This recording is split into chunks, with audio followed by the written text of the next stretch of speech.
Et si le blocus américain contre l'Iran n'avait jamais eu pour seul but d'étrangler Téhéran, mais de montrer à Pékin ce que coûte la dépendance à une route maritime et à un fournisseur sous sanction, le 13 avril, le CENTCOM a officiellement annoncé un blocus de tout trafic entrant ou sortant des ports iraniens, tout en précisant que les navires allant vers des ports non iraniens pouvaient encore transiter par le détroit d'Ormuz.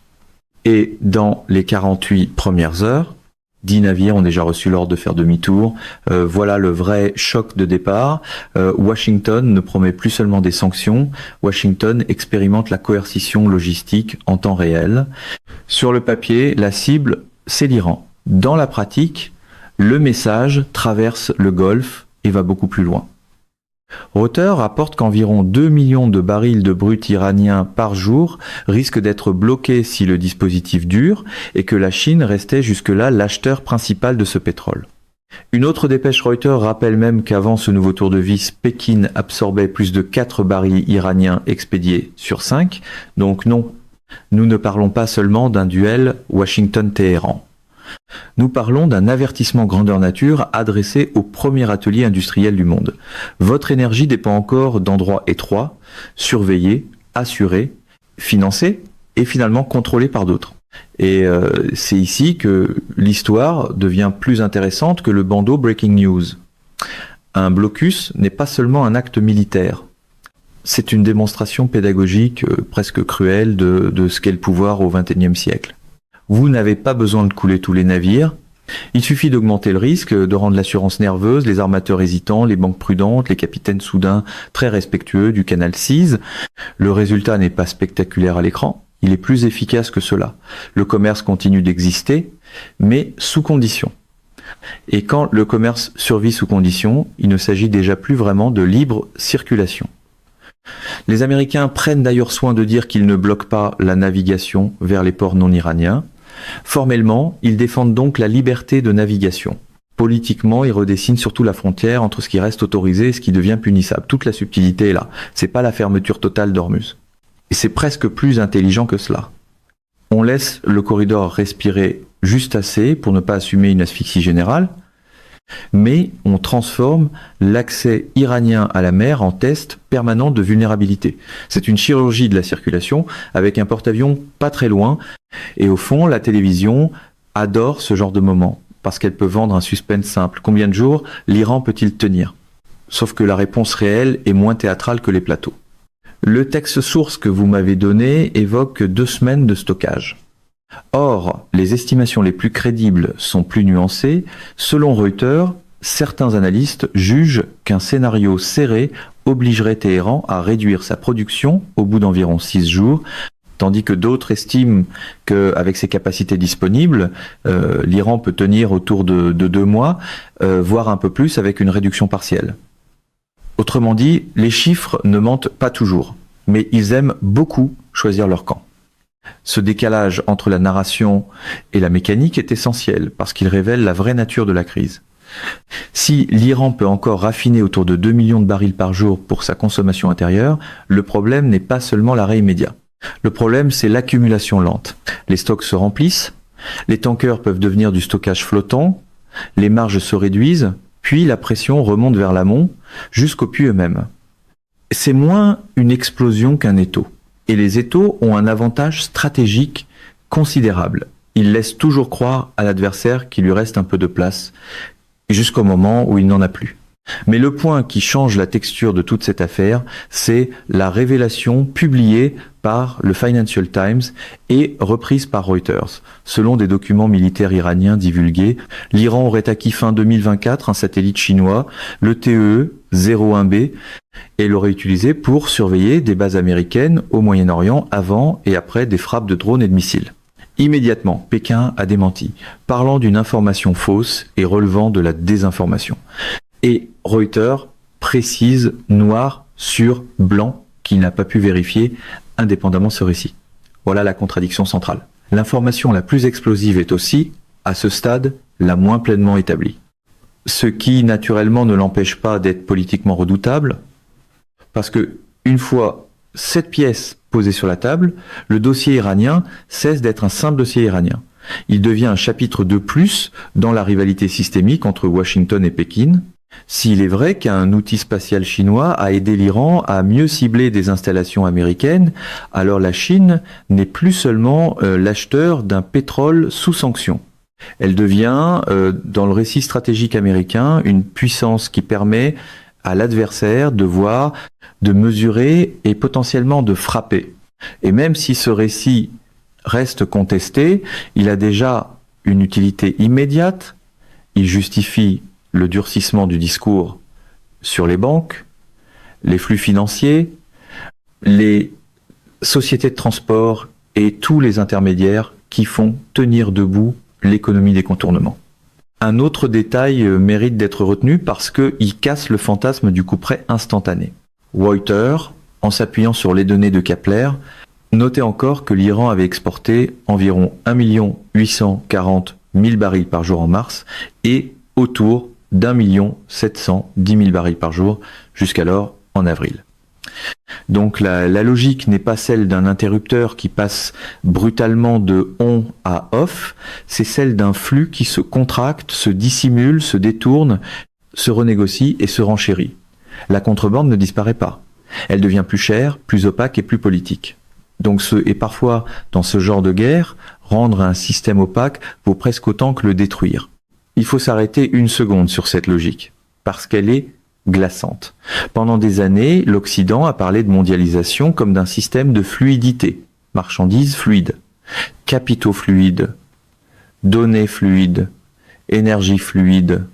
Et soudain, quand le rapport de force tend, on redécouvre que cette fluidité repose sur une poignée de goulets d'étranglement, quelques réseaux d'assurance, des sociétés de classification, des satellites, des câbles, des terminaux portuaires et des banques de compensation. La technologie elle peut être très bien marché, juste pour le mauvais camp. Et le mauvais camp, dans ce genre de crise, n'est pas toujours celui qu'on montre à la carte. C'est souvent celui qui dépend le plus de la continuité. Il faut aussi éviter une illusion très confortable. Un blocus n'est pas un mur parfait. Reuters a encore montré le 6 avril que des supertankers déjà sanctionnés par Washington ont continué d'entrer dans le Golfe via Hormuz, tandis que le CENTCOM affirmait en parallèle qu'aucun navire n'avait percé le dispositif et que 10 bâtiments avaient été refoulés depuis le lundi. C'est toute la différence entre un écran de cinéma et la mer réelle. En mer, on ne contrôle pas tout, on contrôle assez pour rendre le reste dangereux, coûteux et juridiquement radioactif. La puissance navale moderne ne consiste pas toujours à empêcher tout passage, elle consiste de plus en plus à faire de chaque passage une décision de haut risque. Et c'est précisément pour cela que la diplomatie et la coercition avancent ensemble, presque main dans la main, ce qui donne à l'ensemble un parfum de cynisme très contemporain. Reuters CAP rappelle que le blocus a été annoncé après l'échec des discussions d'Islamabad, mais aussi que Washington et Téhéran restent en contact pour tenter d'éviter une reprise totale des hostilités. En clair, la pression n'est pas l'alternative à la négociation. Elle en est devenue la ponctuation. On bloque pour parler, on parle pour mieux bloquer, puis chacun explique qu'il défend la paix. Les communiqués officiels ont parfois le sens de l'humour à leur manière. La partie spatiale du dossier mérite d'ailleurs plus qu'un simple frisson médiatique. Reuters rapporte que, selon le Financial Times, les documents iraniens divulgués évoquent non seulement le satellite TEE-01B, mais aussi l'accès de l'IRGC à des stations sol commerciales opérées par Amposat, société basée à Pékin. Si cela se confirme un jour, cela voudra dire que une infrastructure présentée comme commerciale a pu servir à nourrir une chaîne de ciblage militaire. Et là, nous quittons le simple récit d'alliance géopolitique pour entrer dans quelque chose de beaucoup plus moderne et beaucoup plus troublant, la frontière de plus en plus poreuse entre usage civil, service commercial et capacité stratégique. Le dual use, en langage poli, la militarisation discrète, en langage honnête. C'est aussi là que les Européens et plus largement les publics francophones auraient tort de regarder le dossier comme s'il concernait seulement le Golfe et l'Asie. Quand la surveillance spatiale, la logistique portuaire, le droit maritime, l'énergie et la finance se fondent dans une même chaîne de pression, ce ne sont plus seulement des régions qui s'affrontent. Ce sont des architectures de dépendance qui se confrontent. Qui fournit l'image? Qui assure le navire? Qui couvre le paiement? Qui autorise le passage? Qui protège la route? Dans un monde pareil, l'autonomie stratégique n'est plus un slogan de conférence. C'est une question de facture, de ravitaillement et de marge de manœuvre politique. Et c'est souvent au moment où l'on manque d'autonomie qu'on commence à en parler avec passion. C'est pour cela que le détroit de Malacca revient dans presque toutes les analyses sérieuses, même quand les titres n'en parlent qu'en passant. L'Agence américaine d'information sur l'énergie rappelle que Malacca relie l'océan Indien au Pacifique via la mer de Chine méridionale, qu'il constitue le principal goulet pétrolier d'Asie, qu'il n'a qu'environ 1,5 mille de largeur à son point le plus resserré, et qu'un blocage obligerait presque la moitié de la flotte mondiale à se dérouter autour de l'archipel indonésien. C'est la géographie la plus banale du monde, donc la plus dangereuse. 3 noms sur une carte, un couloir, quelques assurances, et la souveraineté énergétique de continents entiers commence à trembler. Voilà pourquoi le vrai sujet dépasse de très loin l'Iran. Ce que Washington teste ici, c'est une grammaire du contrôle. D'abord la sanction, ensuite la menace secondaire contre les acheteurs, puis la pression sur les banques, puis l'incertitude pour les navires, puis la séparation juridique entre cargaison tolérable, cargaison inspectable et cargaison punissable. Reuters rapporte déjà que le Trésor américain menace de sanctions secondaires les acheteurs de pétrole iraniens et a signalé à des banques chinoises qu'elles pourraient être visées si des fonds iraniens circulaient par leur compte. Autrement dit, le blocus naval n'est pas seul. Il travaille en équipe avec la finance, le droit et la peur.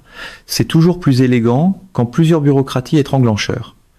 Pour les publics francophones, européens ou québécois, ce dossier n'a rien d'exotique.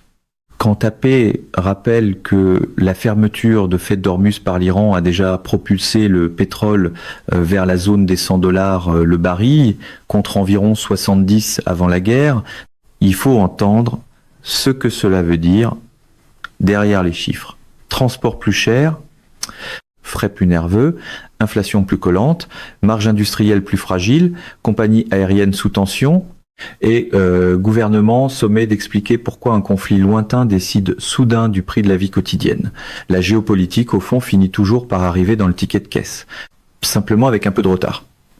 Et il y a encore une couche, plus juridique, plus discrète, mais décisive. AP souligne que la légalité du blocus dépendra de sa mise en œuvre, que les expéditions humanitaires essentielles peuvent théoriquement passer après inspection et que la notion de navire neutre reste floue pour les acteurs du secteur. Cette ambiguïté n'est pas un défaut secondaire, c'est l'instrument lui-même.